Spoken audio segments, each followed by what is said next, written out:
Pada hari ini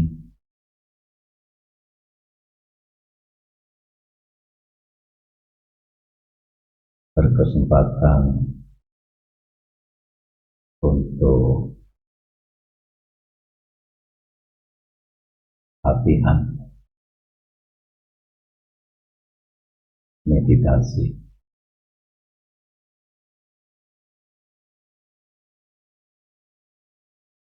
Meditasi adalah bagian yang terpenting, Bapak Ibu Saudara. Meditasi itu bagian yang terpenting dari ajaran Guru Agung Sang Buddha.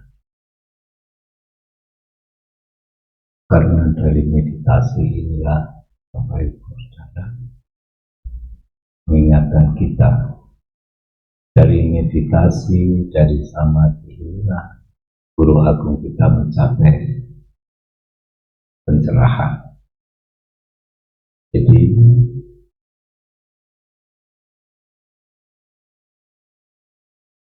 selain yang sudah Bapak Ibu lakukan, kebaikan-kebaikan,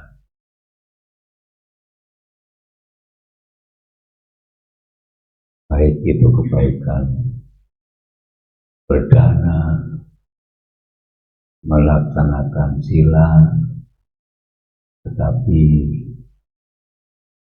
yang penting dari itu meditasi jangan sampai terlewati. Sebenarnya Bapak Ibu itu hari-hari sudah melakukan namanya meditasi.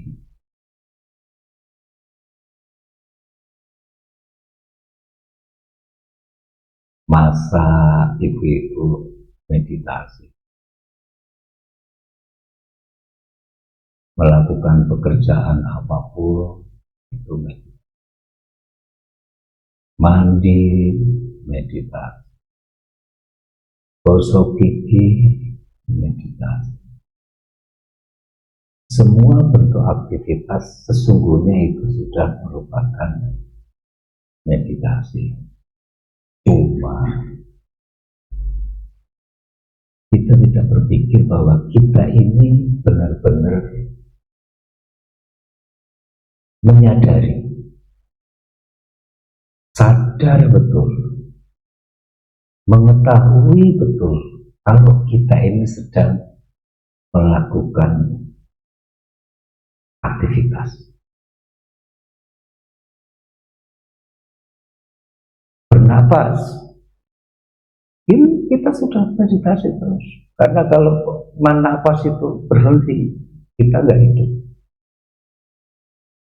Bapak Ibu bisa perhatikan, dengan nafas yang kasar, dengan nafas yang bersengal-sengal, atau nafas yang berirama, dengan nafas yang stabil, keluar masuk, itu memiliki nilai masing-masing. Tetapi ketika nafas itu stabil, kita bisa membedakan Bapak Ibu Saudara.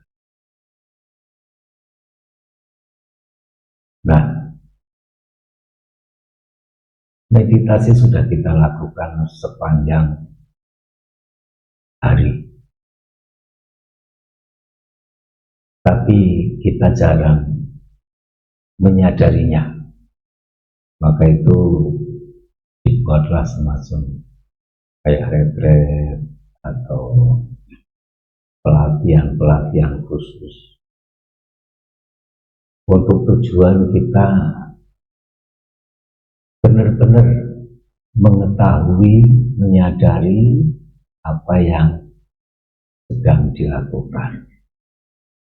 Jadi meditasi ini Bapak Ibu bukan tidak berpikir, bukan diam statis, nggak ngapa-ngapain, bukan. Justru meditasi itu kita mengerahkan kekuatan, energi, semangat untuk menyadari betul apa yang sedang dilakukan saat itu. Seperti nanti ketika kita meditasi duduk. Meditasi duduk, kita menggunakan anapanasati.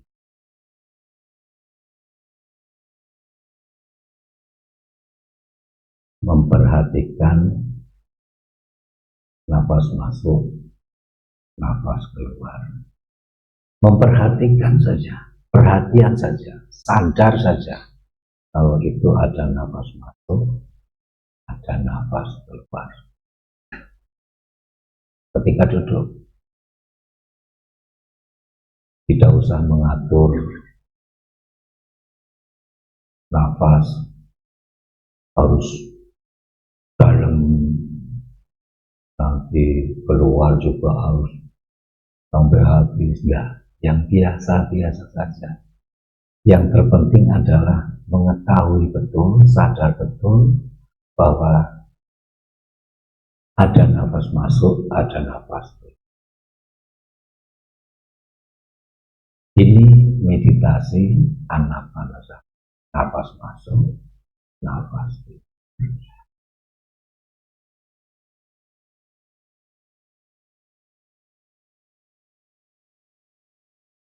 Bapak Ibu tidak perlu lirik kanan, lirik kiri. Meditasi itu kalau bisa udah lempeng aja. Pandangan kita ke depan. Kalau sedang duduk ya pandangan mata kira-kira sepanjang tubuh kita ketika kita duduk. Nah, kalau kita duduk kira-kira 60 cm atau 70 cm ya udah pandangannya ke arah, tidak ke sana kemari, tidak lirik kanan, tidak lirik kiri.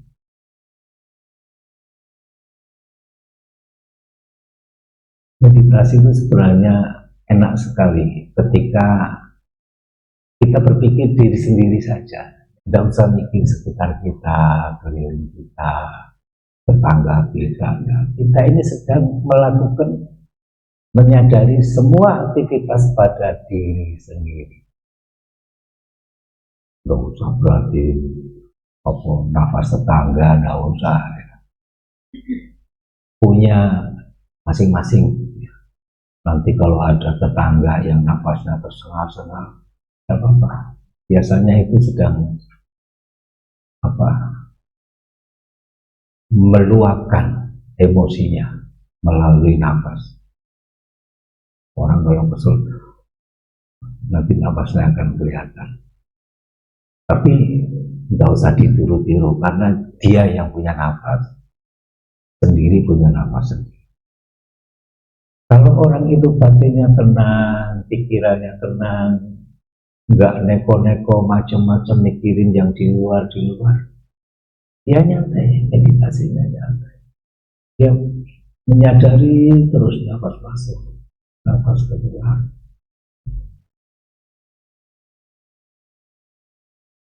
Yang kadang-kadang yang memang ini menjadi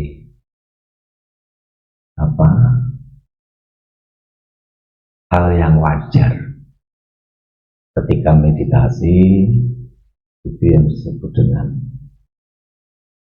rintangan. Ada aja rintangan. Sama seperti kita mau kemana, misalnya mau ke wihara, mau kemana Bu, mau meditasi, ada rintangan. Mampir dulu sini, ngopi, akhirnya berhenti ngopi, nggak jadi. Nah, sama seperti kita sedang duduk meditasi, lagi enak, nafas masuk, nafas keluar. Aduh, sadar betul, perhatian betul, itu tahu betul ada nafas masuk keluar. Tiba-tiba muncul rintangan, muncul seketika. Kita tidak bilang, jangan muncul, tidak bisa. Seperti keinginan-keinginan nafsu. Ya. Nafsu, keinginan nafsu ini biasanya muncul dari kesan-kesan yang dimunculkan oleh indera kita. Mata ketemu bentuknya, kontak dengan bentuk, namanya pasang. Kesan ketika terbawa dalam atau muncul dalam keadaan meditasi itu namanya rintangan.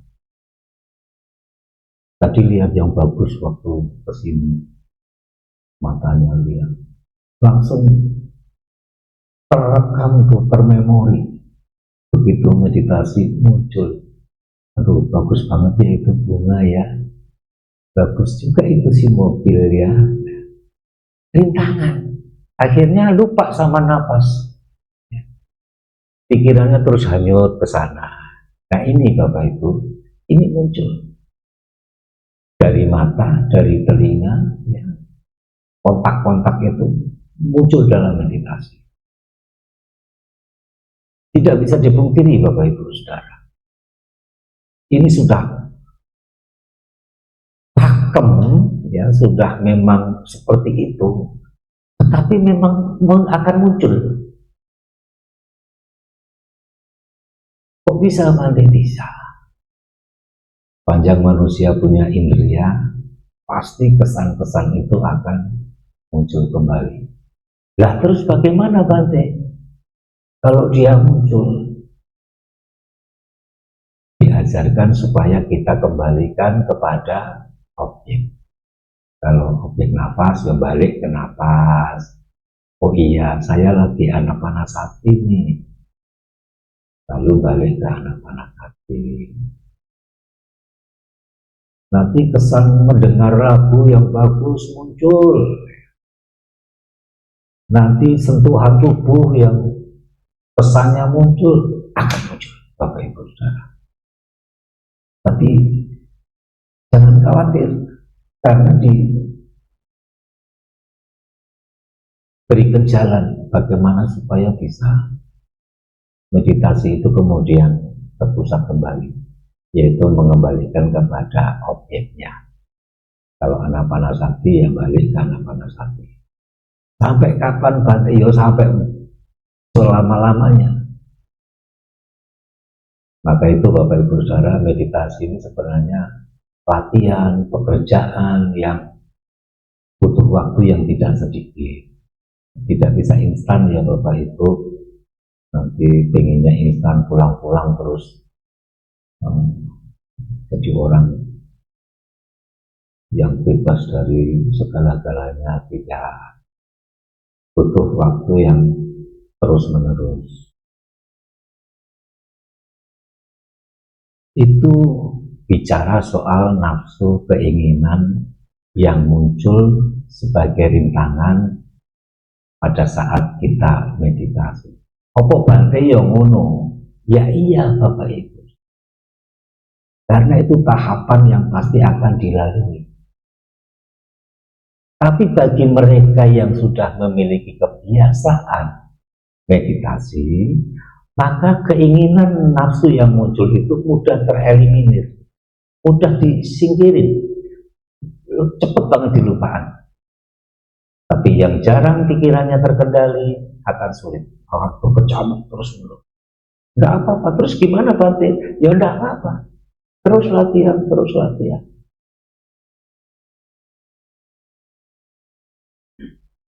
Jangan berpikir, waduh kalau begitu saya gagal nih meditasi. Meditasi itu tidak ada gagal Bapak Ibu. Lanjut terus, jalan terus. Tidak ada kata. Walah kalau kita ini bilang gagal, baru berapa hari, berapa minggu. Kang Buddha itu sampai mencapai pencerahan agung. Butuh berapa kalpa itu untuk menjadi kemudian penerangan sempurna. Jadi Bapak Ibu tidak perlu ada kekhawatiran soal kapan ya saya mencapai meditasi yang tenang. Enggak usah mikirin itu. praktek latihan terus latihan. Nafsu keinginan akan muncul dalam setiap meditasi. Dari mana dia datang? Dari pesan yang dimunculkan dari indria-indria kita. Kita ini punya indria mata, hidung, telinga, lidah, kulit. Ini semua kontak. Apa ya kontak? Kalau mata kontak dengan benda, kalau telinga kontak dengan suara, kalau hidung kontak dengan bau-bauan, lidah kontak dengan rasa, kulit dengan sentuhan. Itu menimbulkan kesan ingin melekati sama kesan ingin menghancurkan, itu muncul. Kalau menyenangkan ya, atau dianggap menyenangkan, ingin kalau bisa muncul terus. Tapi itu juga tidak bisa. Kalau yang tidak menyenangkan, inginnya membenci, menghancurkan, ya, menyingkirkan, yang ada seperti itu tidak bisa juga. Nanti akan timbul yang lain. Dari mata muncul nafsu, dari kontak kesan dari telinga muncul, mereka bermunculan.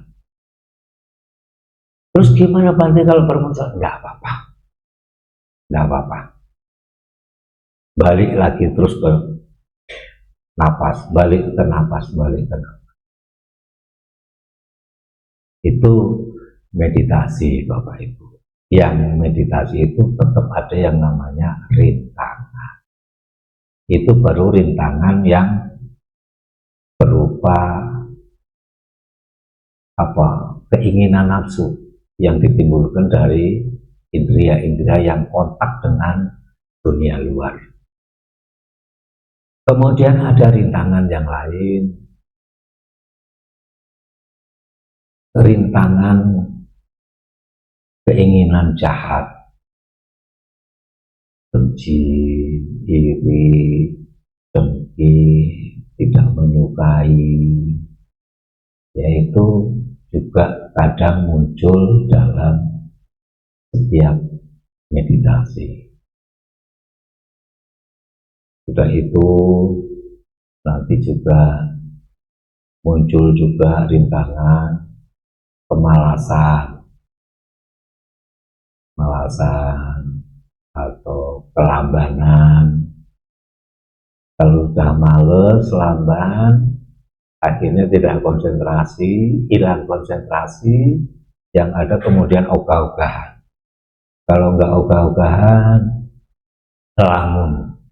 Kalau nggak ngelamun, mungkin ngantuk. Karena lamban, pikirannya itu tidak mau digerakkan untuk konsentrasi. Membuat orang itu menjadi lamban dan kemudian menjadi ngantuk. Maka jarang, ya, kadang-kadang sering terlihat, ya tidak jarang orang itu meditasi, bukan meditasi tapi ngantuk, meditasi bubuk. Nah, nanti ada lagi muncul rintangan gelisah, kekhawatiran. Aduh, kakiku sakit banget nih. Nanti kira-kira patah enggak ya? Bapak Ibu pernah kan meditasi duduk, kakinya sakit? Kakinya, dengkulnya, pinggangnya, aduh Bante, ini gimana Bante, kira-kira patah enggak ya? Nah, khawatir seperti itu menggagalkan Bapak Ibu bermeditasi. Semutan Bante, kira-kira gimana Bante, bisa hilang enggak ya? Bapak Ibu Saudara, ini proses, ya, semua yang ada di dalam tubuh kita itu semua berproses. Kalau nanti Bapak Ibu mengalami kesemutan, itu karena himpitan-himpitan urat-urat itu yang membuat aliran darah tidak lancar, maka kemudian menjadi.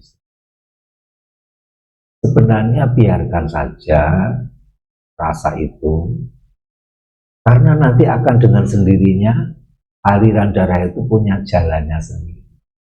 Nanti rasa sakit itu tidak ada. Ini pengalaman-pengalaman yang kadang-kadang dilewati seperti itu. Nanti saya semutan wis ndak apa-apa. Jangan dihiraukan semutannya, yang penting fokus dengan objeknya. Lalu ragu-ragu, ya, keraguan-raguan. Manfaat dari meditasi. Meditasi ini manfaatnya apa ya? Ngapain saya harus duduk? Manfaatnya apa? Ya sudah, kalau ragu-ragu sama duduk, nanti ada berjalan. Jadi posisi meditasi, Guru Agung kita Sang Buddha mengajarkan ada 4 posisi. Duduk. Bapak Ibu tidak usah gelisah, tidak usah khawatir, tidak usah ragu-ragu. Duduk aja meditasi. Yang instruksinya anapanasati, ya udah anapanasati aja. Saya pengen jalan, berarti tunggu, nanti juga ada waktunya untuk meditasi jalan. Mau berdiri bisa dengan berdiri. Ya ini duduk, ada yang bisa masih di bawah, muda-muda kan. Umurnya baru berapa ini? 54. Sudah merasa tua belum? Belum ya. Jadi masih kuat duduk bersila ya. Nah,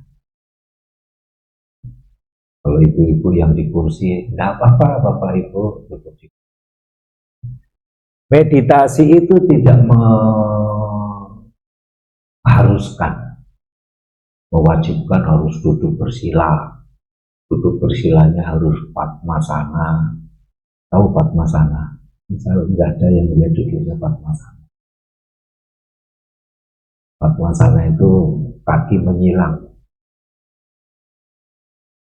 Itu sebenarnya posisi yang paling ideal. Tapi kan gak gampang ya. Kalau gini, apa petisnya gede susah pasti. Yang petisnya gede-gede susah. Kakinya pendek susah. Tapi tidak apa-apa ya. Tidak harus. Yang penting posisi bersila, kemudian usahakan sebisa mungkin bagian dari tubuh kita itu tidak terpisah satu sama lain. Misalnya seperti terpisah itu, tangan kita bukan bersentuhan dengan bagian dari tubuh kita, tapi bersentuhan dengan lantai misalnya. Seperti Bapak Ibu yang duduk di kursi, nanti biasanya ada yang buat sandaran tangan ya, itu jangan dipakai, tapi sebaiknya tangan itu nempel pada bagian dari tubuh kita. Jadi tubuh itu tetap satu menyatu. Nanti akan terlihat di situ ada proses apa yang akan dialami. Jadi langsung, misalnya tangan di pangkuan ya dua-duanya, mau telentang mau tempur monggo, yang penting duduknya itu menjadi kenyaman untuk meditasi. Kursi enggak masalah ya, di tempat misalnya ada tangga ya enggak masalah, karena intinya bukan soal di mana duduknya, tetapi soal konsentrasinya itu.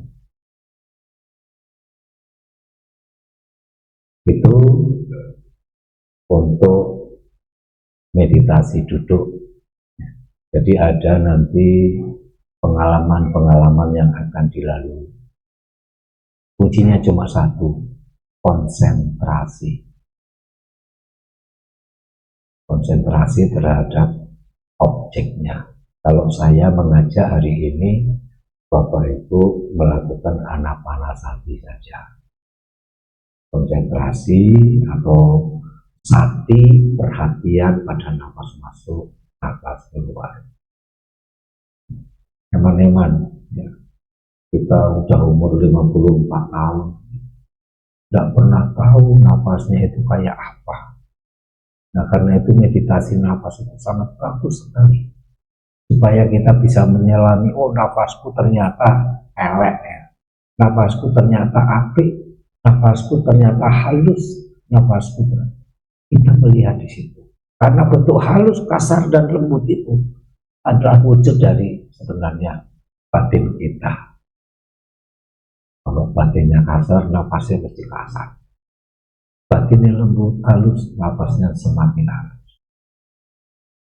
Sudah itu. Karena kita ini sebenarnya wujud dari batin yang dirupakan, yang dibentukkan.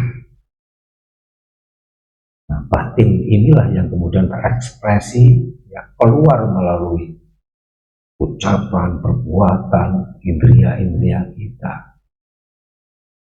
Nah, kita ingin mengenali batin kita melalui anapanasati. Itu pengantar yang ingin saya sampaikan. Ada apa? Pertanyaan-pertanyaan apa enggak biasanya? Kalau nanti terakhir. Ya, monggo silakan untuk mengawali kita.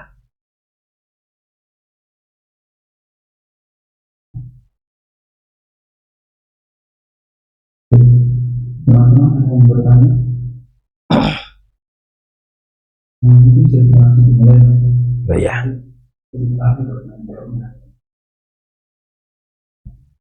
Bapak Ibu mau duduk kayak apa ya? Ini saya sudah agak tua ya. Saya sudah agak tua, jadi duduknya agak kurang nyaman juga. Jadi yang nyaman-nyaman, saya masih muda, masih nyaman-nyaman. Yang bisa Padmasana, setengah Padmasana, monggo silakan, tidak apa-apa. Kemudian saya ingatkan lagi, tangan ini jangan sampai lepas dari bagian tubuh kita. Mau nempel di mana monggo silakan, tapi tidak keluar dari tubuh kita. Supaya kita bisa menikmati ya semua proses yang muncul pada tubuh kita ketika kita meditasi. Dengan diawali, karena ini anapanasati, Bapak Ibu mengawali tarik nafas ya yang panjang, sepanjang yang Bapak Ibu bisa. Ya. Tarik, berhenti sejenak, kemudian lepas pelan-pelan sebanyak 3 kali, kemudian lakukan nafas biasa, nafas masuk, nafas keluar. Tugas kita hanya tahu saja ada nafas masuk, nafas keluar. Tidak usah membuat irama nafas, tidak usah nafas dibuat-buat. Ya, kalau mereka muncul kasar, ya kita cuma tahu, oh ya nafas kita kasar. Kalau nafas halus yang muncul, ya kita sadar saja nafas halus muncul. Terus cuma itu saja. Mari kita lanjutkan.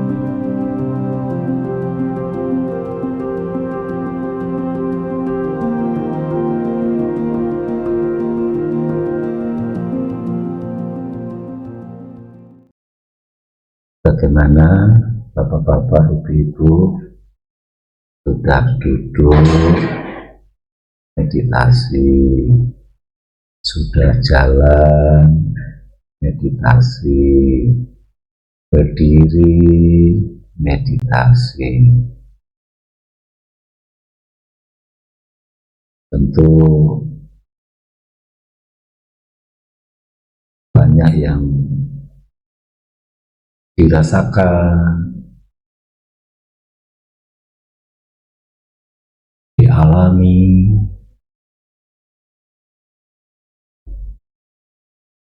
dan tentunya pasti setelah meditasi hatinya, pikirannya, batinnya lebih baik daripada sebelumnya. Kalau tadi mungkin ngantuk, ternyata meditasi duduk malah enak. Ada yang ketika jalan dengan waktu ngantuk, begitu jalan jadi enak, jadi seger. Pengalaman-pengalaman itu terkadang muncul pada si pemeditasi, ya. Jadi kemunculan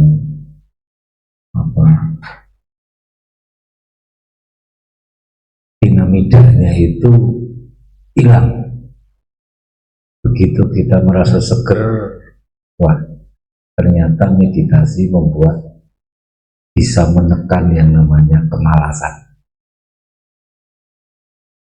Dengan apa? Karena dengan semangat, dengan melakukan, dengan konsentrasi, angkat, maju, napak, angkat, maju, napak, kanan, kiri. Ternyata dengan usaha yang seperti itu bisa menekan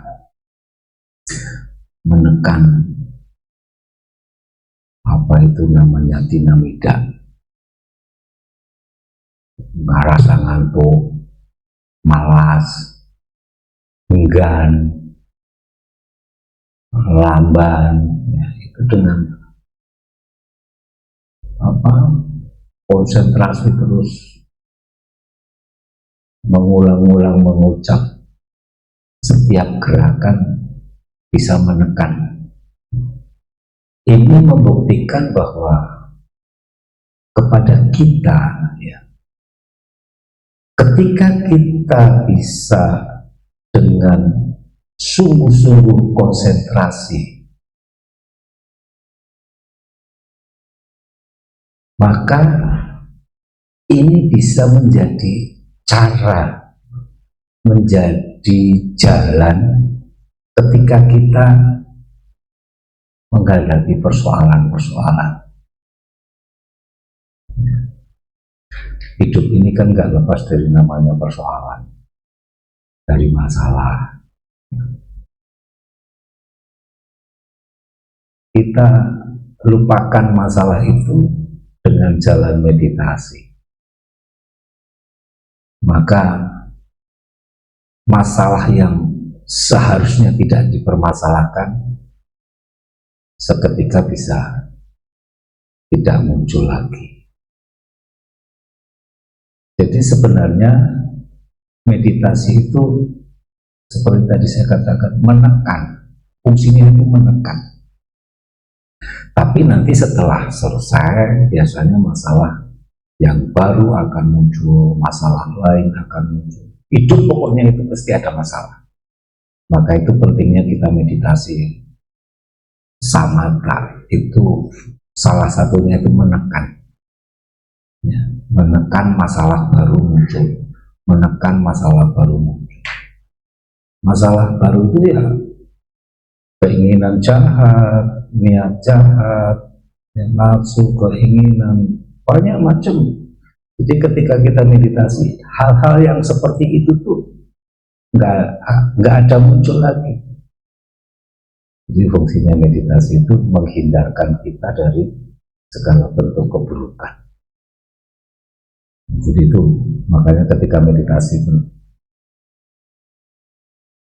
bisa menekan, kalau kita sedang jalan juga bisa mengacuhkan ya, tidak peduli lagi dengan sekeliling karena kita concernnya itu pada angkat maju napak, angkat maju napak, kanan kiri seperti itu terus, sehingga membuat apa yang di luar itu tidak muncul. Ini bagian-bagian yang penting dalam meditasi. Itu bapak-bapak, ibu-ibu, mungkin ada pengalaman yang ingin disampaikan, monggo silakan ya.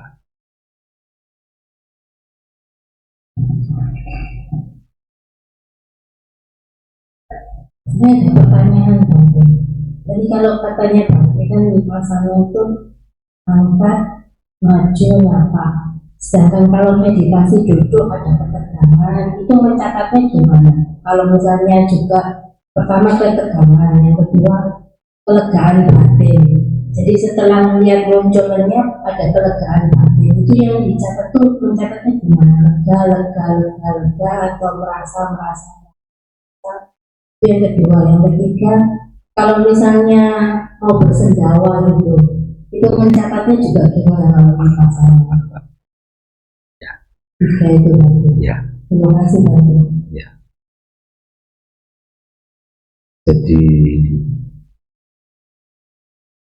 banyak yang dialami langkah demi langkah dalam meditasi.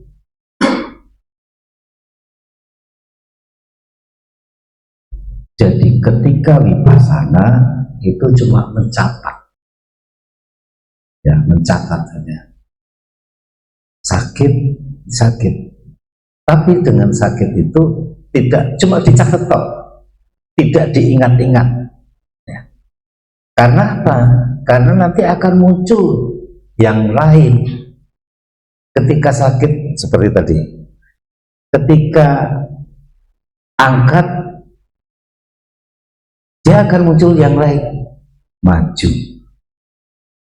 Dan maju ini tidak akan ditahan terus, karena dia harus napak. Dari napak nanti dia angkat, nggak mungkin napak mau lama-lama. Jadi tugas ketika meditasi vipassana itu seperti itu. Semua peristiwa, semua kejadian, semua yang dialami cuma cukup dicatat, tidak diingat-ingat, tidak diamat-amati, tidak dimelekati, itu terus tidak, tapi terus berubah. Begitu. Misalnya tadi rasa apa ya? Tegang. Tegang itu kan berganti. Apa mau tegang terus kan tidak? Enggak, dilepaskan setelah tegang. Tegangnya ketika duduk atau ketika berjalan atau berdiri. Nah, kalau sedang vipassana ya cuma dicatat itu tegang, karena setelah itu akan berubah. Yang membuat seolah-olah tidak berubah itu karena kita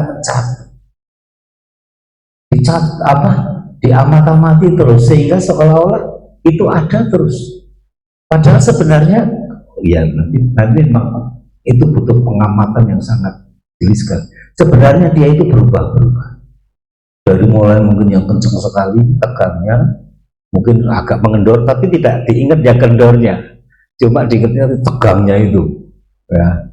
Padahal tegangnya itu tidak tegang terus, dia pasti akan melemah ketegangannya. Seperti ketika duduk begini, kan ada kadang rasa sakit ya. Apa sakitnya sama persis, tidak pasti berubah. Maka itu ada yang karena ketegangannya mungkin menjadi sebuah pemikiran yang yang laten, yang sedemikian lama, sehingga menganggap tegang itu selama-lamanya. Nah, terus ada yang mengakali dengan yaitu tadi, jangan dicatat tegang-tegang, tapi anicca, anicca, anicca, berubah, berubah, berubah, ya. Berubah karena memang sejatinya dia itu berubah, cuma karena ketegangan kita itu sendiri, jadi seolah-olah tegang itu nempel aja di situ, padahal tidak, dia berubah-berubah. Makanya dengan mengucap anicca, anicca, anicca, supaya pemahaman dalam pandangan kita bahwa tidak ada semuanya itu yang terus menerus, artinya mereka pasti akan berubah-berubah. Mungkin dengan ucap anicca. Ada yang kurang? Yang ya bapak-bapak, ibu-ibu, nanti kalau merasa aduh sakit saya kok nggak berubah-berubah, ditekati aja, ucapin anicca, anicca, anicca, berubah, berubah, berubah. Dengan ucapan sendiri itu bisa jadi membuat perubahan pada yang dirasakan itu. Ya. Pada saat kita melatih samatha, gangguan fisik itu terjadi, sehingga kita tidak bisa fokus di objek nafas itu. Terus kemudian saya kembalikan ke penyadaran di rasa sakit itu. Nah, itu bagaimana Pak? Itu salah atau betul? Iya, ada beberapa pendapat.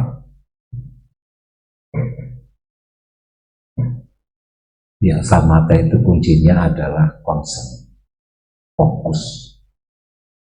Tapi pada kenyataannya meditasi antara samatha dan vipassana itu sebenarnya dua hal yang berbarengan.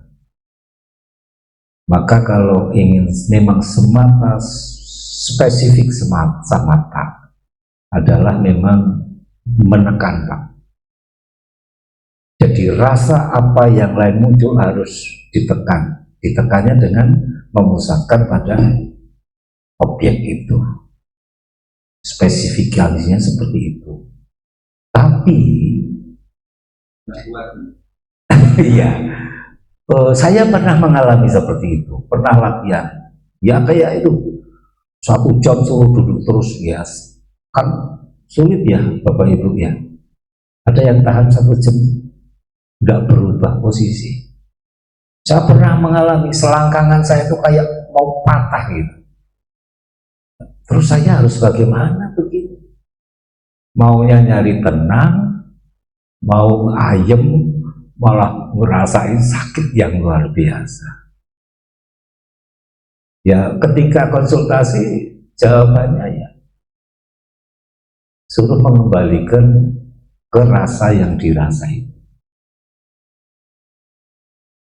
Saya berpikir berarti ini dari samatha lompat ke vipassana, karena begitu rasa sakit mungkin yang mendominasi pada konsep batin kita, maka kemudian batin meloncat dari mulai tadinya konsen kepada napas, karena yang mendominasi rasa sakit itu yang luar biasa, maka orang kemudian pindah kepada wedana nupassana. Jadi fokus perhatian kepada rasa. Jadi jawabannya seperti itu, Pak. Bisa. Nanti kalau sakit sudah hilang harus dikembalikan lagi ke tujuan awal. Tapi padahal itu sudah ya tidak ada salahnya. Ya, tidak ada salahnya. Jadi ibu-ibu, bapak-bapak, nanti ketika meditasi, aku mau samatha, anapanasati, bagus, setengah jam bagus, terpusat 1 jam bagus, tiba-tiba 1 jam 1 menit rasa sakit tiba-tiba muncul. Ketika rasa sakit itu sangat mendominasi, maka jalan yang terbaik adalah Bapak Ibu lompat kepada Wedana Nupassana. Amati rasa sakit itu. Yang sakit yang di mana sih? Nah, nanti sakit itu akan hilang. Ya. Tadi ada ketegangan ya. Nggak tahu tegangnya yang di mana. Mungkin kalau saya pernah ngalami mungkin karena mata saya nggak bagus. Saya suatu ketika malam saya itu ini mata kiri ini nggak tahu kayak jalur apa itu sampai ke belakang begitu. Oh, ini orang mau stroke kayak begini apa ya? Saya sampai bingung gitu. Wah, apa ini? Tapi saya berpikir mungkin saya kurang istirahat. Saya berpikirnya positif. Mungkin saya kurang istirahat. Sehingga ketika meditasi itu kuat sekali. Mata kiri saya memang tidak bagus. Ya sekarang sudah bagus karena tanam lensa ya. Asli ya. Itu saya minus tinggi sekali yang kiri. Jadi mungkin karena mata capek, mungkin kurang istirahat atau apa, meditasi, enak meditasi. Tapi suatu ketika muncul tegang ini, kencang sekali. Wah, ini saya berpikir langsung, konsep itu langsung muncul, apa ini ya namanya mau stop. Ternyata tidak. Karena saya mengamati rasa sakit itu. Betul-betul rasa sakit itu saya amati, Pak. Wah, gitu, mengalir gitu. Lama-lama rasa sakit itu hilang. Jadi Bapak Ibu, tidak ada meditasi itu kemudian membuat orang itu sakit ya. Sebenarnya meditasi itu malah menyehatkan. Tadi saya bilang kalau ada yang sumbatan-sumbatan menjadi lancar. Itu. Jadi nggak apa-apa Pak, ya. Jadi nanti kalau memang mendominasi loh ya, kalau memang mendominasi banget, misalnya Bante sakitnya itu banget Bante, ya pindah, ya lompat ke Wedana Nupassana. Nanti sakit itu hilang, balik lagi ke tujuan awal pada nafas misalnya. Memang begitu Bapak Ibu ya. Meditasi itu kayak begitu. Jadi tidak, ya kalau mau ekstrim tidak apa-apa ya. Kalau nahan sakit itu nggak apa-apa. Anda cerita nahan sakit, nahan takut juga. Nahan takut, pernah nahan takut nggak Bapak Ibu? Belum ya.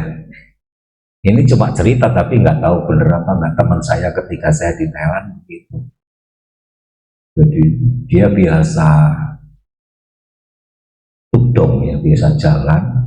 Nah kalau dia mampir ke hutan tidurnya di goa. Nah begitu sampai di hutan dari gua, berhasil dia ketemu gua, lalu udah toto-toto di situ. Dia meninggalkan gua sesaat, balik lagi, ya di situ ada harimau, ya balik lagi meditasi terus muncul harimau, tung, terus gimana coba? Kira-kira kepriwe coba? Lagi ditinggal sebentar, balik lagi duduk, terus macane teko gitu. Takut nggak kira-kira? Tapi belum lama ada loh biku yang mati dikoyak-koyak harimau. Merasa ya namanya binatang itu binatang lah ya. Merasa dia suka menaklukkan harimau. Tapi harimau itu pernah disakiti. Ya akhirnya dia juga balas dendam malam-malam. Dia dengar harimau temannya pada takut, dia kerja. Mana harimaunya? Padahal harimau itu lagi kesel ya, akhirnya walaupun pawang harimau juga dikoyak-koyak juga. Belum lama lah, kira-kira setahun 2 tahun, pas saya ke Thailand, dengar katanya ada biku hutan yang dikoyak-koyak harimau. Dia itu temannya pada kabur, malah dia mendekati. Nah, rasa takut yang tadi muncul, nah, itu bisa membuat si harimau itu melemah juga. Ya mungkin rasa takut itu sambil ngucapin ya, meta, mungkin budu ya. Kan kata budu itu katanya kan kata-kata sakti. Budu itu kata-katanya kata-kata sakti. Jadi tidak usah pakai mantra-mantra banyak-banyak, cuma budu saja. Itu bisa yaka gandapa itu pada takut. Itu kan katanya ada cerita itu anak kecil yang ditangkap sama asura apa. Anaknya ini cuma bilang budu, raksasana langsung kaget, ini murid Sang Buddha. Jadi begitu.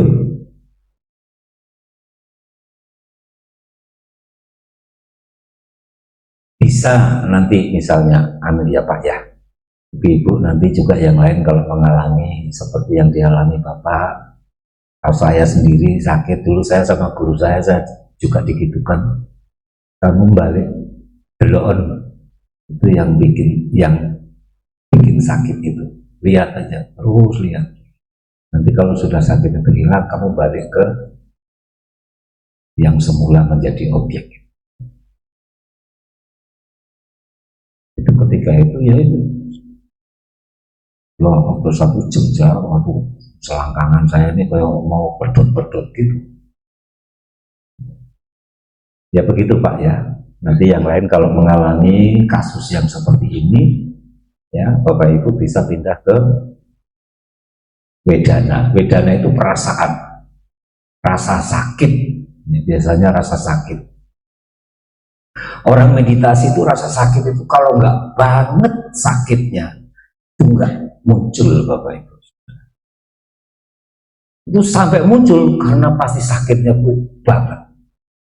Nek dicopot lembut itu orang meditasi itu biasanya nggak kerosong. Masih ada yang kerosong dicopot lembut kamu? Masih ada yang kerasa ada? Jujur saja, masih ada yang kerasa? Ada yang kerasa dicopot semut? Ada? Pas dicopotnya nggak terasa. Nggak terasa. Setelah itu baru muncul. Ya, itulah kelebihannya orang meditasi. Semua itu seolah-olah cuma sekedar saja lewat. Bapak Ibu meditasi mendengar tidak? Apa jadi budak wong meditasi? Apa sampai meditasi terus jadi budak apa ora? Betul kan nggih? Tapi menilai yang didengar tidak. Ini yang bagus. Mendengar tetap, tapi tidak mendengarkan dan juga tidak menilai. Wah, menilai. Wah, api ya suaranya ya. Nah, meditasi itu pedot kuwi. Lah terus nek pedot kuwi pun banting. Oh, balik. Enggak ada istilah batal ora. Meditasi batal ku sampean kepinginnya batal terus. Balik. Kalau ada salah balik. Jalan lurus, bener lurus, lempeng. Lah kok belok? Salah iki dalane, ya balik lagi lah. Jangan kemudian terus mandek, begegek, meneng, ya orang. Terus melaku jalan yang sudah benar. Jadi meditasi itu bukan berarti indria kita itu mati.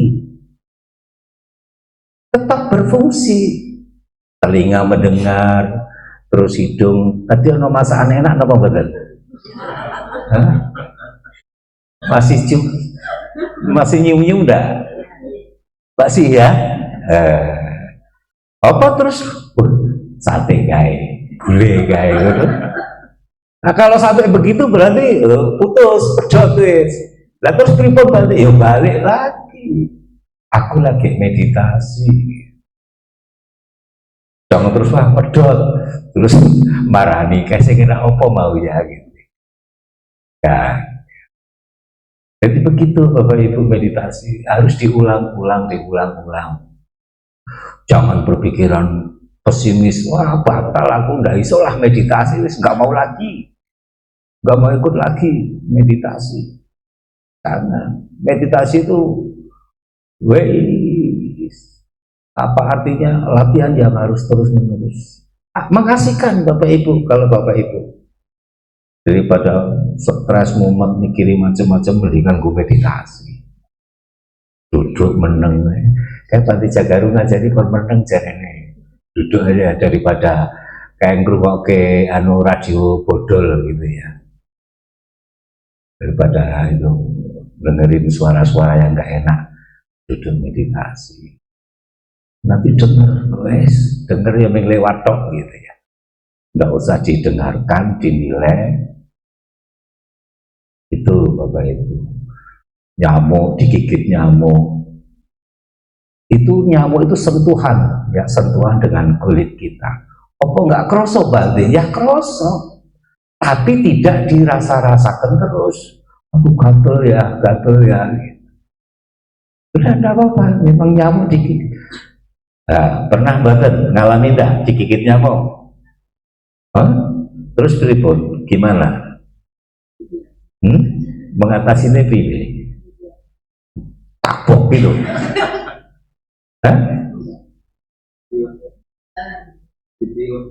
Iya ditiup bisa. Seharusnya nggak usah dia apa-apain, nanti dia kesel dewe. Gatel ya.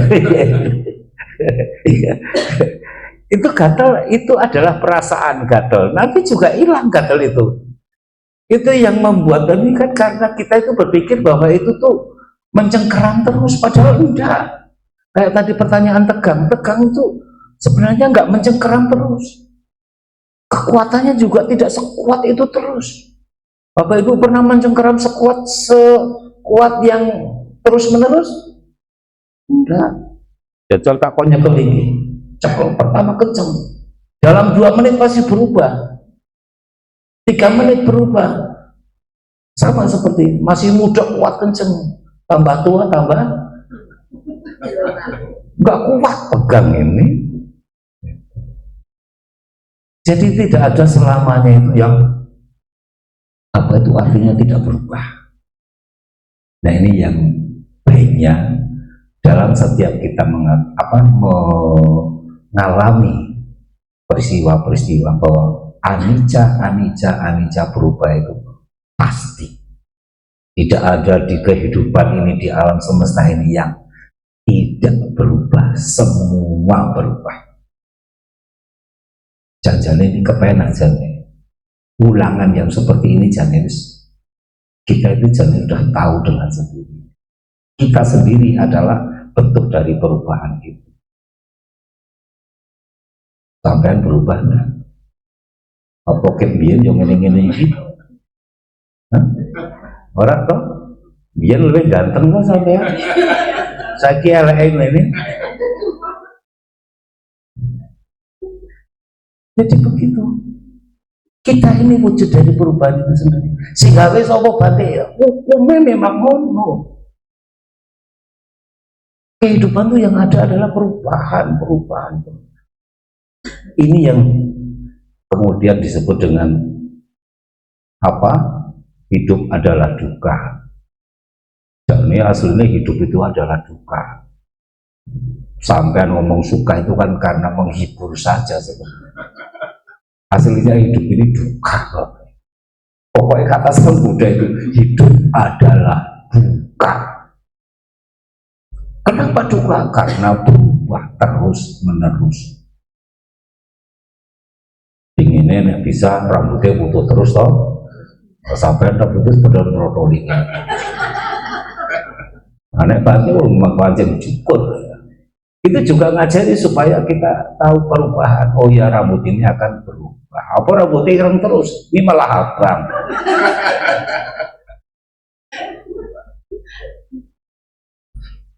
Itu putih, Pak Om itu putih. Tadinya hitam legam ya. Wah, istrinya dulu jatuh cintanya karena rambutnya hitam legam. Saiki wis putih ngono ya. Aduh, Pak ya. Berubah.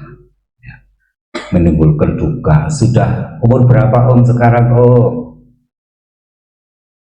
Umurnya berapa? Itu Omnya itu ya. Oma. Saya kira Om. Kok kadoan kayak ganteng Pak. Oma kok kadoan kayak ganteng, ini saya kira lanang. Oma, umur berapa Oma? 70? Oh 77. Rambutnya ya wis putih ya Mah ya. Kulitnya keriput enggak Mah? Udah ya. Giginya masih utuh Mah? Giginya masih utuh? Wis palsu ya? Iya. Jebule ngono gitu. Perubahan.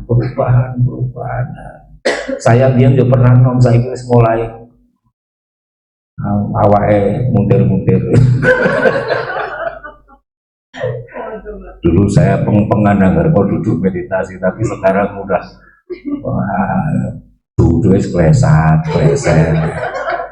Aduh, keganjel weteng ya. Ganjel weteng ini langsing enak, tapi lemu ini.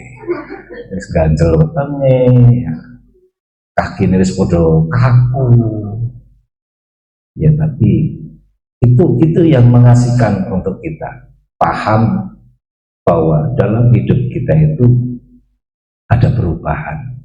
Ini penting Bapak Ibu, sepele nanging pengetahuan ini penting, karena kalau tidak mau memahami ini, memaklumi ini, yang ada cuma penyesalan. Saya nggak menyesal, walaupun saya sakit tetap saya bisa ketawa-ketawa. Saya sakit jalan naik tangga, masih kuat naik tangga Mah? Masih ya. Jongkok masih bisa Mah? Nggak bisa ya. Iya memang kalau yang nanti sudah. Jadi sekarang jangan orang Jawa bilang jangan gembelo dulu.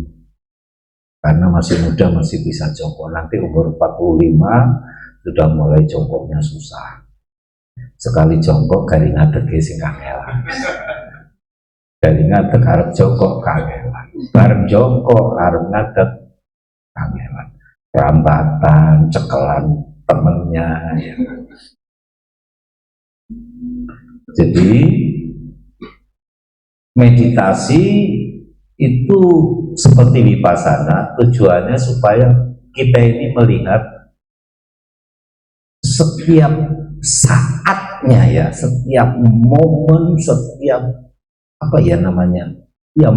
setiap momen-momen itu adalah yang ada perubahan demi perubahan.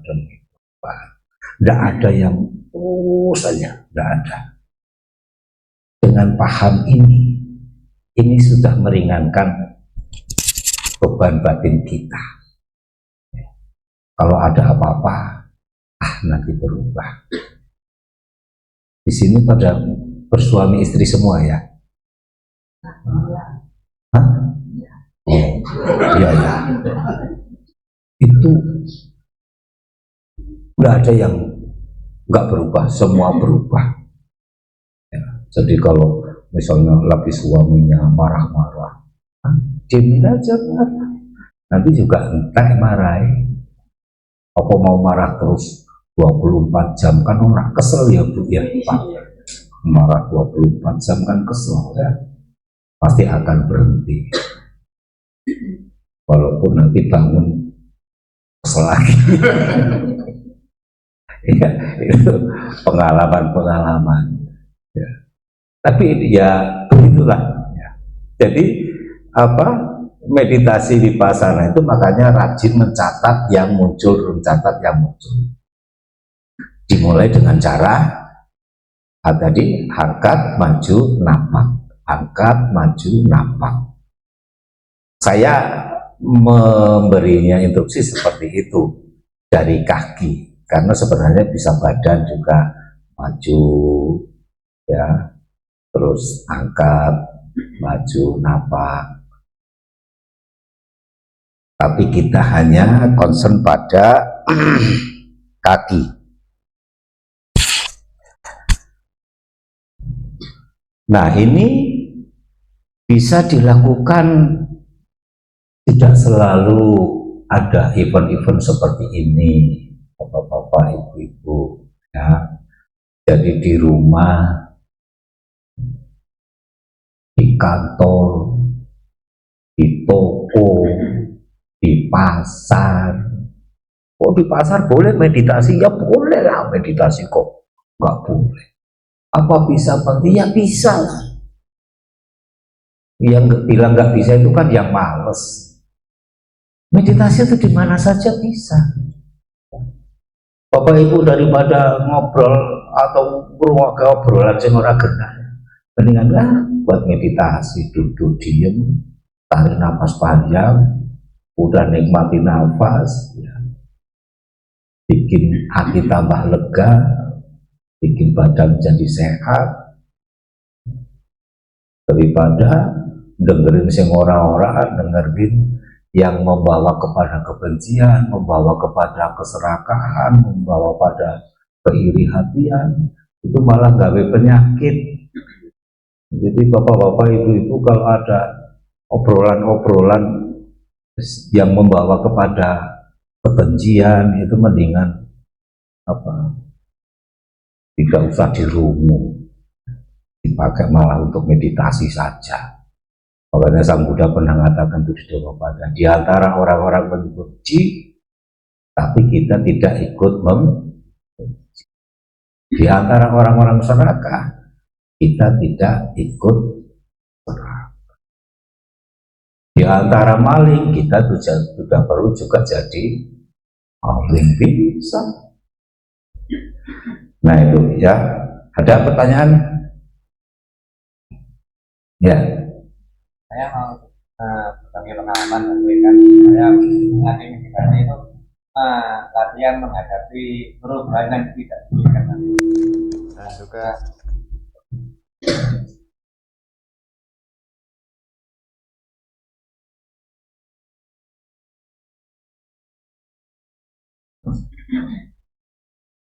di pengalaman saya meditasi itu adalah latihan menghadapi perubahan yang tidak diinginkan dan ketidaknyamanan yang tidak diinginkan. Ya seperti barusan ini kan pindah ruangan ini. Kalau bagi saya ya cukup nyaman, karena saya lebih terbiasa menghadapi perubahan yang tidak diinginkan. Apa tadi? Yang di sini? Biasanya kan di sana, kan ada perubahan nanti. Ini tadi katanya boleh agak kecil, Yeah. Kalau bagi saya yang sudah terbiasa menghadapi perubahan yang tidak diinginkan dan ketidaknyamanan yang terjadi, bagi saya cukup nyaman. Ya. Iya. Itu yang lebih terbiasa. Dan bagi saya ya dengan latihan begitu saya tidak mudah kecewa. Memang itu tujuannya. Ya. Orang meditasi itu udah lepas dari dunia lain, dunia yang kayak tadi karena orang meditasi itu dunianya sendiri sudah. Ya. Ini temannya ini bilang, iya sempit ya, kok jadi panas ya. Lah memang kalau begitu terus kemudian tidak bisa membuat orang itu meditasi. Padahal tidak jaminan tempat yang adem itu bisa mencapai meditasi.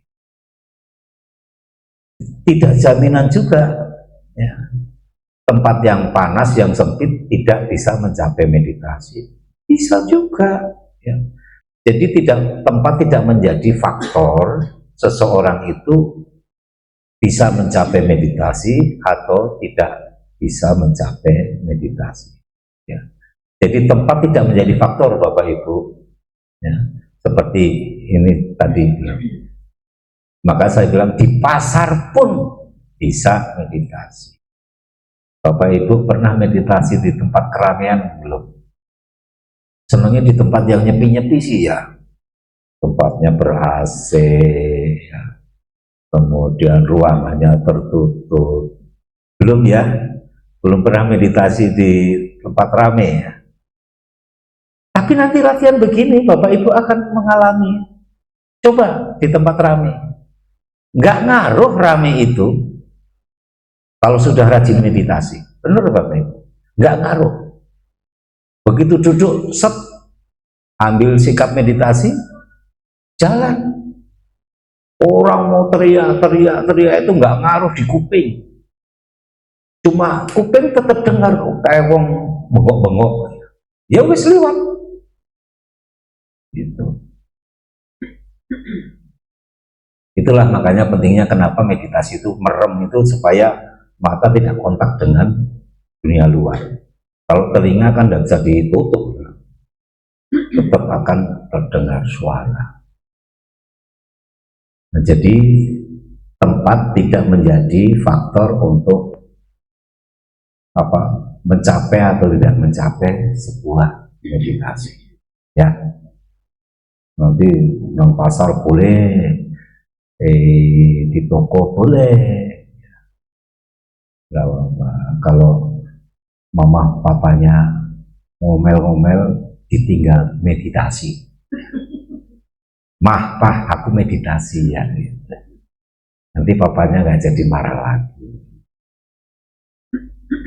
Apalagi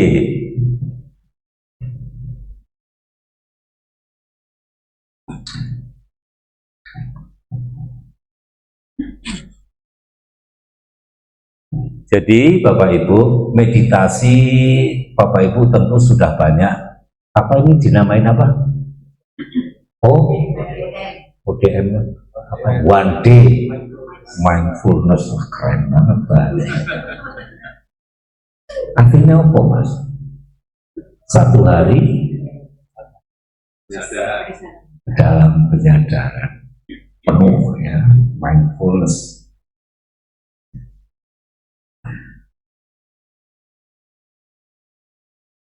Berbeda-beda tinjauan penyampaiannya ya Bapak-bapak. Hari ini Bante Jagaro, hari-hari biasa mungkin Bante yang lain. Jadi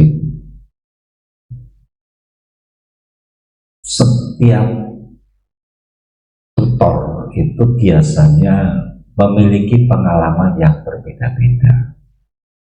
Karena itu ada yang mengambil sampel misalnya, atau sampel itu, oh ini karena pengalaman yang dialami orang itu ya. Saya menyampaikan apa yang saya alami, saya pernah dengar, saya pernah lihat, itu yang saya ceritakan di sini. Yang berkaitan dengan niwarana ya. Niwarana itu ada 5 itu tadi apa niwarana? Ya, apa tadi? Iya apa?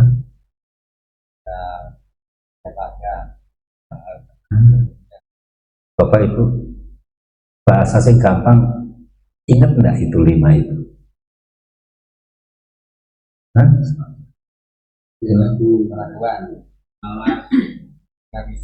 Oh. Nah itu 5. Setiap orang juga memiliki atau menemui 5 ini yang berbeda-beda kualitasnya. Ada yang kualitas kebenciannya misalnya nafsu lah ya, nafsu kaya kama kaya atau kaya kama, sama aja nafsu kama. Nafsu kaya itu jasmani, kama itu nafsu. Jadi kama kaya atau kaya kama itu nafsu yang berhubungan jasmani. Beda-beda. Ini perempuan banyak Satu-satu tidak ada yang sama. Ada yang satu itu nafsunya muncul ketika melihat, tapi ada orang yang ketika melihat malah nggak ada nafsu. Ada orang yang mendengar menimbulkan nafsu, ada yang cuma dengar tok enggak menimbulkan apa. Ada yang mencium harum makanan gregetan, ada yang mencium bau makanan nggak ada kecium apa-apa. Kayak saya itu dengan cium apa bau mencium kurang. Kalau disuruh nyium bau-bau apa nggak ngerti, nggak tahu kenapa ya. Hidung saya mungkin kurang bagus. Kulit ada yang kesentuh sedikit menimbulkan gangguan batin, tapi ada yang ditabuk baru dia berasa ya ada.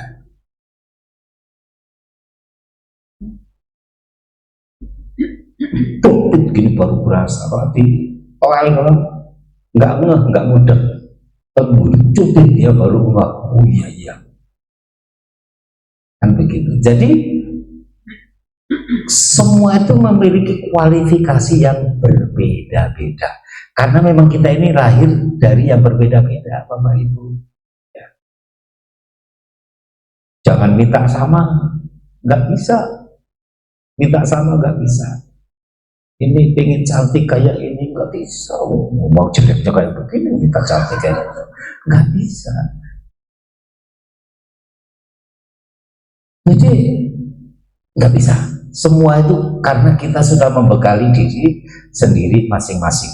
Kalau bekalnya bagus, sekarang kita lahir jadi orang yang baik-baik, yang bagus, pinter, ya nanti jadi memiliki kemudahan, sehingga usahanya lancar-lancar aja. Tapi kalau bekal kita jelek-jelek, buruk-buruk, aduh usaha yang nggak maju-maju, malah dibohongin orang melulu, kita maklumin saja dengan diri kita sendiri. Itulah kualitas kita, sehingga muncul seperti kita sekarang ini. Nah karena itu nafsu ya yang menjadi rintangan dalam meditasi itu juga tentu berbeda-beda. Maka suka ada habis meditasi itu sebenarnya pertanyaan satu orang itu bisa mewakili yang lain. Misalnya ngomong soal nafsu kamakaya, nanti saya mata nih Bante yang susah nih, nggak boleh lihat barang yang bagus dikit. Kalau lihat barang yang bagus dikit, sudah keinginannya itu meluap-luap. Ya. Nah ini bisa mewakili pertanyaan yang lain-lain tentang memilikinya nafsu ini. Ya. Nanti ada apa itu dia pada itu apa ya, keinginan jahat. Kan waktu meditasi lagi asik tuh, nafas masuk keluar, aduh asik banget ya, tiba-tiba jengkel, ingat itu tuh tetangga ya. Kemarin apa itu suara knalpotnya kenceng banget, moga-moga itu motor mogok di jalan begitu ya. Karena ingin jahatnya muncul.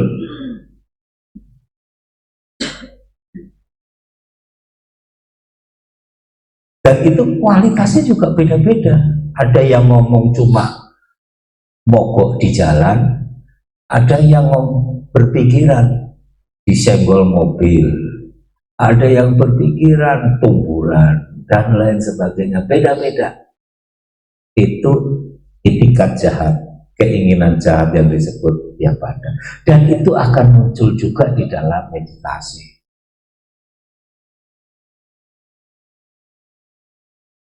Ya.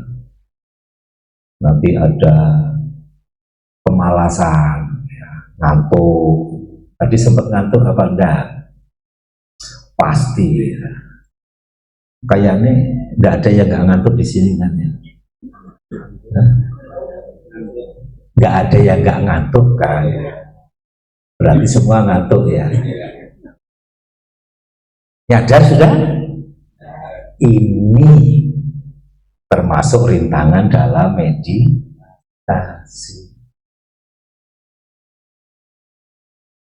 Kok bisa Bante? Ya bisa, apalagi kita. Bante Moggallana yang katanya murid paling sakti aja pernah meditasi ngantuk. Sampai nanya kepada Sang Buddha, Bante kalau ngantuk gimana meditasi? Yo melek. Tadi waktu ngantuk melek nggak Bante? Kok malah terus merem sisa? Enak nih. Melek. Lah terus harus melek. Ngapain?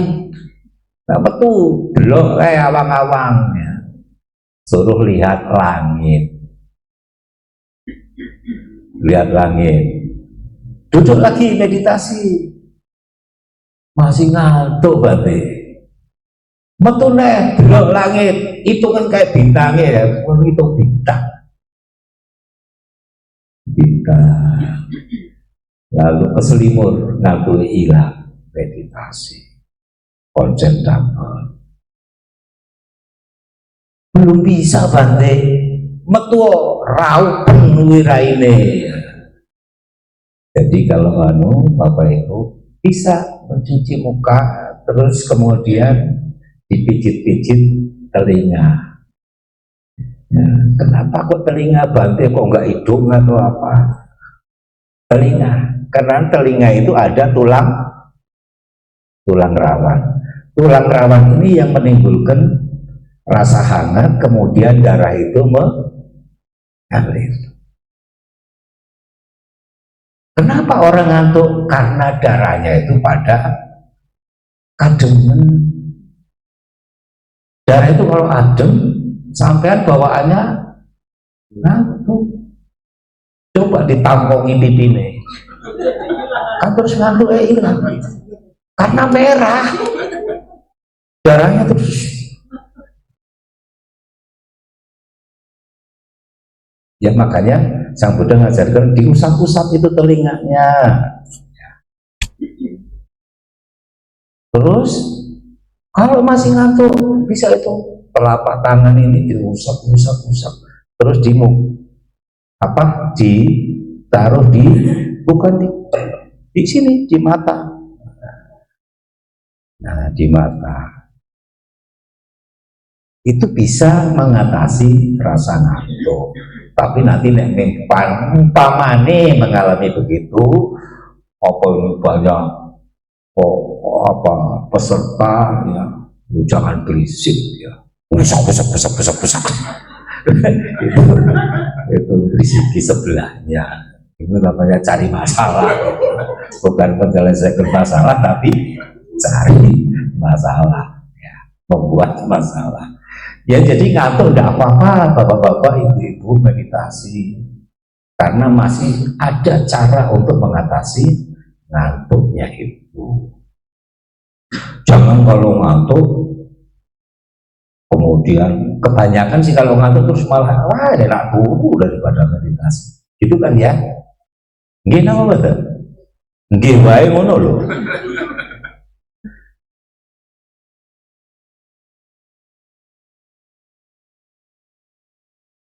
Harus diupayakan dulu karena kita ingin meditasi.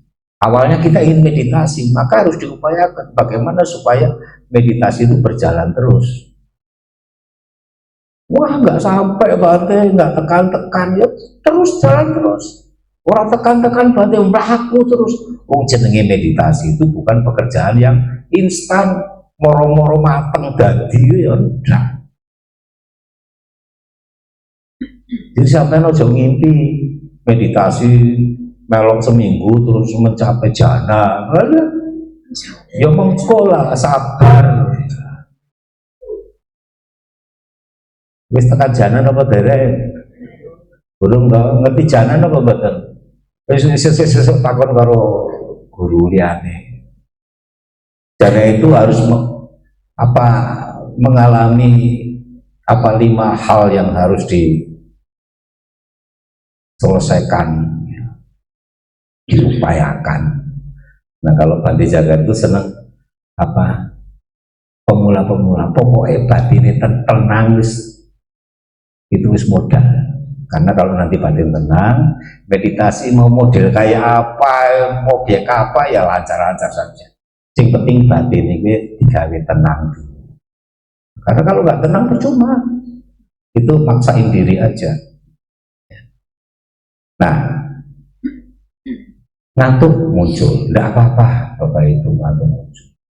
Tapi kalau memang ngantuknya sudah tidak bisa sudah diobati dengan cara apa, ya memang harus istirahat ya.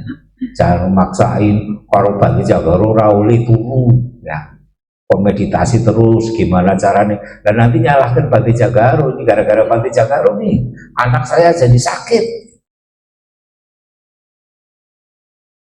Ya meditasi kalau memang sudah tidak bisa tahan lagi, ya memang harus istirahat pun itu juga dengan diawali meditasi. Bapak Ibu biasanya kalau mau tidur gimana Bu? Apa langsung lompat gitu ke tempat tidur? Lompat dulu terus langsung tarik selimut gitu. Tidur merelaksasi tubuh dulu. Gimana Bante carane? Apa Bapak Ibu? Sampai itu jane awak itu jane ini koyo gebok bosok. Rumong sono mboten. Jane koyo gebok tok iki. Jadi gletak itu ya wis, ya koyo gebok kae. Nah, sampai terletakkan tubuh secara rileks. Telentang, tangan, pokoknya terpisah ya. Kalau tadi saya meditasi suruh duduk itu suruh menyatu semua anggota tubuh, kalau ini agak dipisah. Karena orang mau tidur itu sebenarnya memisahkan tugas masing-masing. Tugas organ tubuh, tugas batin. Itu jangan dikira libur ya Bapak Ibu, dia tetap bertugas juga masing-masing. Kalau begitu dewi-dewi ya. Dewi-dewi nanti yang lambung kerja apa, yang aliran darah kerja apa, kemudian yang batin ya juga kerja apa, itu kerja. Makanya sampean kalau mimpi itu kerjaan batin itu ya, mimpi dapat lotre yang itu padahal cuma bohongan doang ya. Tapi begitu bangganya. Nah, tidur telentang, geletak, lepas begitu. Nanti Bapak Ibu benar-benar relaksasi itu. Tidur walaupun mungkin nggak sampai 3 jam, bangun sudah seger. Kan banyak orang bilang, aduh Bante, tidur saya cuma 1 jam, jadi sakit kepala semua, di leher sakit semua. Tidur cuma 2 jam, 3 jam, Bante sakit semua ini badan. Ya karena kita tidak merelaksasi diri. Nah nanti Ibu Bapak jadi coba di rumah, kalau mau tidur dalam keadaan diawali dengan meditasi.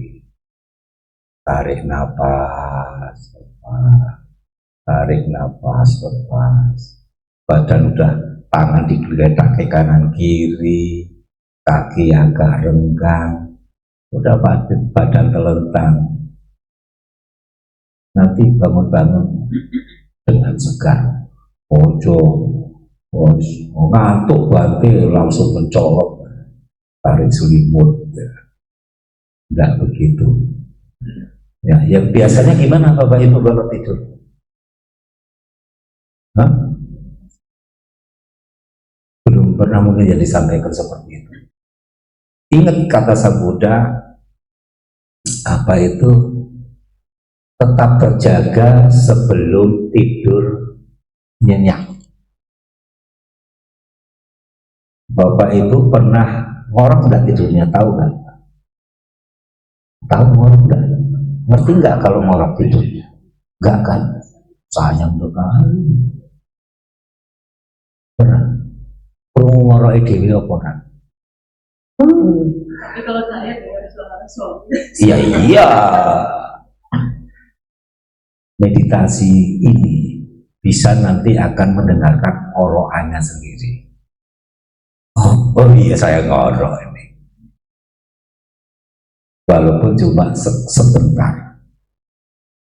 Dan orang meditasi, rajin meditasi, rata-rata itu ya kalau tidur kayaknya sih apa, mulutnya rapat,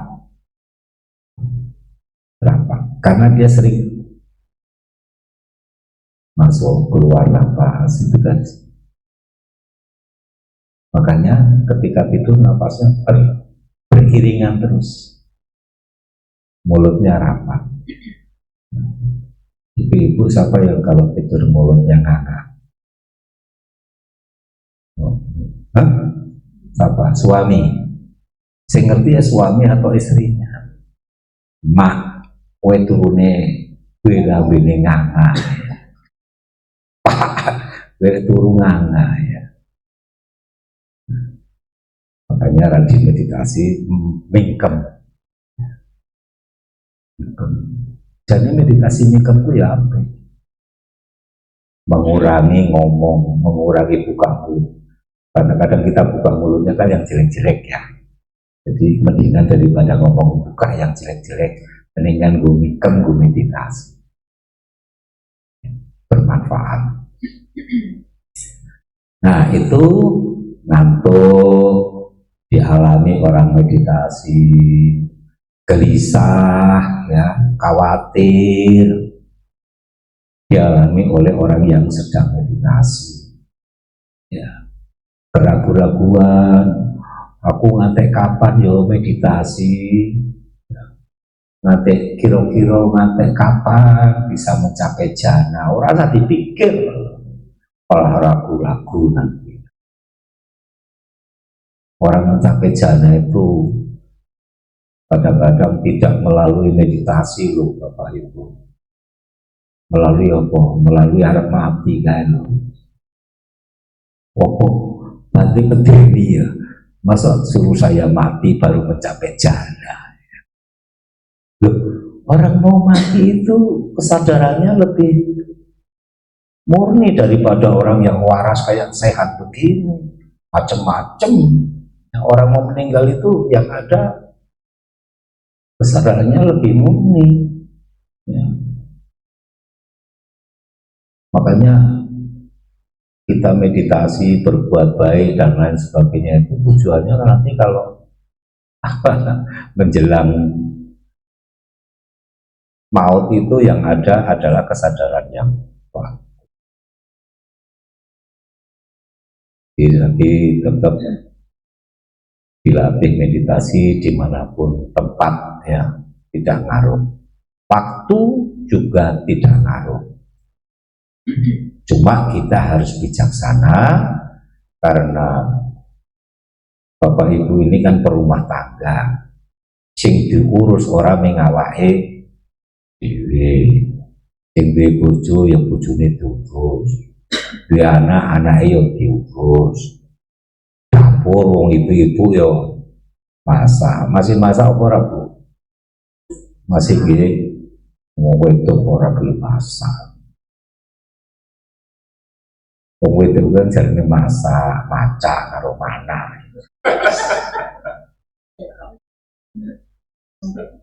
Apa?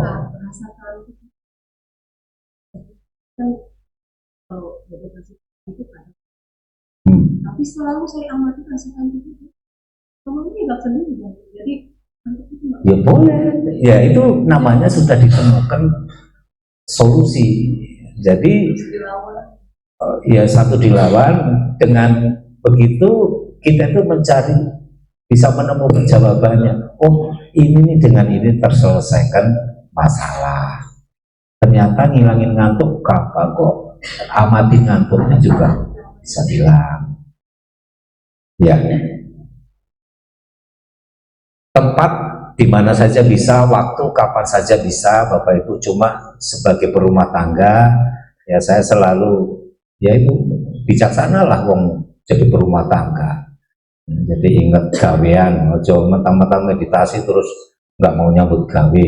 Aku meditasi aja lah Pak, orang sah masak, ya, Papa aja yang masak. Gitu. Nggak boleh juga ya. Tetap, maka bijaksana juga harus ada di situ ya. Ya ibu-ibu tetap masak ya Bu ya, tetap bikinin minum suami ya Bu ya.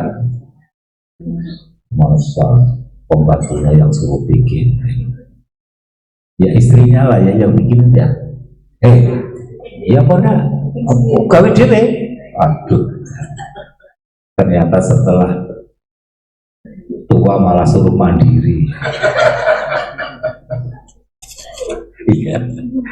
Ada lagi monggo silakan. Oke, ini sudah jam 4 tapi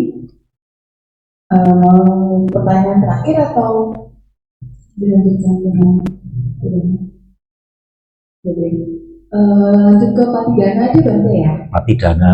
Ya, perumpamaan dasar. Oh ya.